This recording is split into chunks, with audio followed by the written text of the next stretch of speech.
ស្ដីបងប្អូនអរគ្នាចឹងថ្ងៃនេះខ្ញុំមកបង្ហាញបងប្អូនអំពីរបបនៃការបដូរពី Facebook ធម្មតាឲ្យទៅជា Facebook ដែលអាចរកលុយបានចឹងជាដំបូងសូមបងប្អូនចូលកម្មវិធី Facebook យើងមកតោះសូមបងប្អូនចុចចូល profile នេះបងប្អូន Facebook នេះគឺជាទម្រង់ Facebook ធម្មតាចឹងបើសិនជា Facebook យើងលោតពី Add Story បែបនេះគឺយើងអាចធ្វើការរកលុយបានទេណាបងប្អូនណាចឹងដើម្បីបដូរវាទៅជា Facebook ដែលអាចរកលុយបានសូមបងប្អូនធ្វើតាមខ្ញុំចឹងសូមបងប្អូនចុចទៅលើសញ្ញាចុច3តោះមកសូមបងប្អូនមើលពាក្យនេះបងប្អូននេះពាក្យថា turn on promote នេះបងប្អូនណានេះនៅខាងក្រោមនេះបងប្អូនចុចលើវាបន្តមកទៀតសូមបងប្អូនចុចពាក្យថា turn on ចុចមកបងប្អូនហើយសូមធ្វើការរងចាំបន្តិចអូខេមកដល់កន្លែងនេះសូមបងប្អូនចុចបន្តទៀតទៅបងប្អូនចុចពាក្យ next ហើយចុច next ទៀតតោះមកចុច next ទៀតអូខេ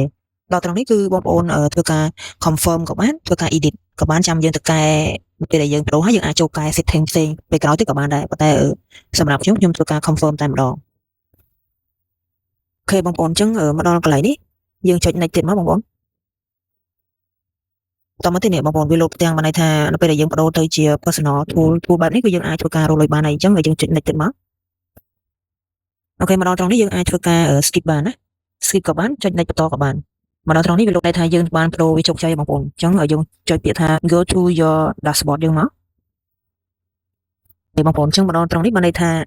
Facebook របស់យើងដែលជា Facebook ធម្មតាហ្នឹងគឺយើងបានប្រូវាទៅជា Facebook ដែលអាចធ្វើការរកលុយបានអញ្ចឹងបងប្អូន refresh វាតិចមកដើម្បីឲ្យវាលោតចេញជាទម្រង់ Facebook ដែលអាចរកលុយបានអញ្ចឹងខ្ញុំសូមធ្វើការ refresh តិចអូខេបងប្អូននេះអញ្ចឹងបងប្អូនឃើញថាមិញវាជាទម្រង់ធម្មតាអញ្ចឹងនៅពេលដែលវាដូរទៅជាកន្លែង add to story វាទៅជា dashboard វិញបងប្អូនអញ្ចឹងមកនៅទម្រង់បែបនេះយើងអាចធ្វើការរកលុយតាម Facebook បានហើយសូម្បីតែកន្លែង friend ក៏អត់មានដែរគឺវាលោតឡើង follow វិញអញ្ចឹងវីដេអូនេះគឺអត់មានអីច្រើនទេមានតែប៉ុណ្្នឹងទេបងប្អូនសង្ឃឹមថាបងប្អូនអាចធ្វើបានណាបងប្អូនណាអរគុណ